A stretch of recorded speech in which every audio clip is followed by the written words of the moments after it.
Quem é que pode representar o espólio nessa escritura de efetivação dessa promessa? Oi, pessoal. Hoje eu vou trazer uma questão prática relacionada a inventário e a direito das obrigações. Digamos que uma pessoa celebra um determinado contrato, por exemplo, uma promessa, um instrumento particular de promessa de compra e venda.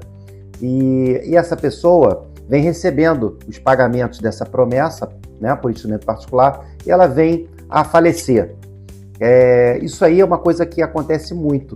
E os herdeiros, ao chegar no cartório e relacionar os bens objeto do inventário, ficam com dúvida o que fazer com relação a esse bem que foi objeto de uma promessa de compra e venda. Muitas vezes essa promessa foi até quitada, só que não deu tempo de efetivar, ou então essa promessa ainda pode estar em aberto com algumas poucas parcelas a pagar, né? O que fazer nessa situação? E esse caso até me foi trazido por um colega aqui, registrador, que me perguntou hoje, quem é que pode representar o espólio nessa escritura de efetivação dessa promessa?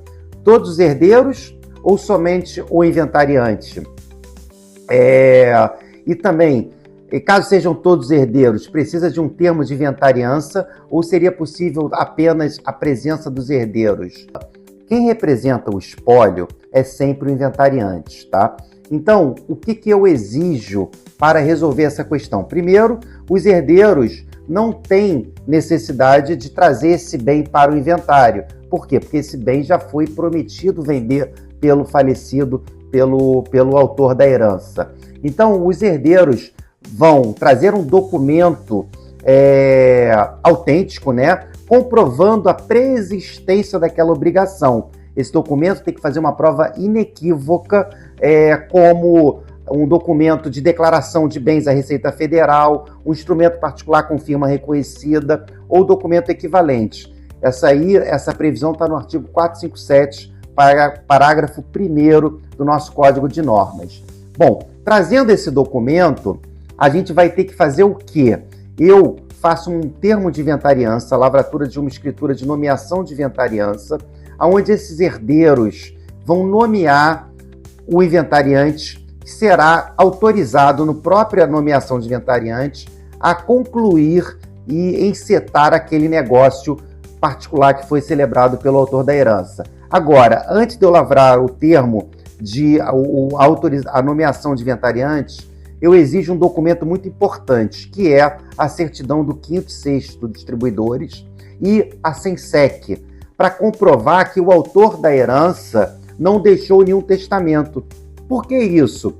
Porque não basta os herdeiros se declararem que são os únicos herdeiros sem ter conhecimento se houve ou não um testamento. Porque nesse testamento pode ser que um dos herdeiros foi deserdado e não sabe, pode ter sido reconhecida a paternidade de um filho e eles também não sabem nem que tem um irmão, por exemplo. Então, eu não posso finalizar um negócio jurídico e nomear um inventariante sem saber se houve ou não um testamento, ok? Dito isso, não tendo testamento, tudo ok, a gente parte para a nomeação de inventariante e autorização desse inventariante a lavrar a escritura definitiva daquele ato. Lavrada a escritura definitiva, então, constando essa autorização na própria escritura, isso vai a registro e é feita a transferência.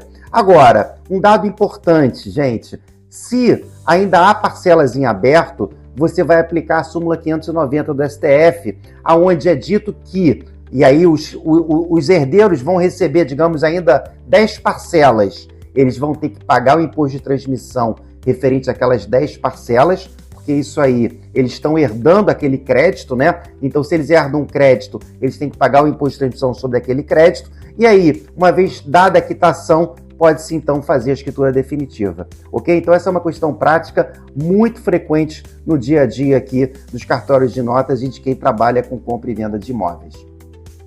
Até a próxima!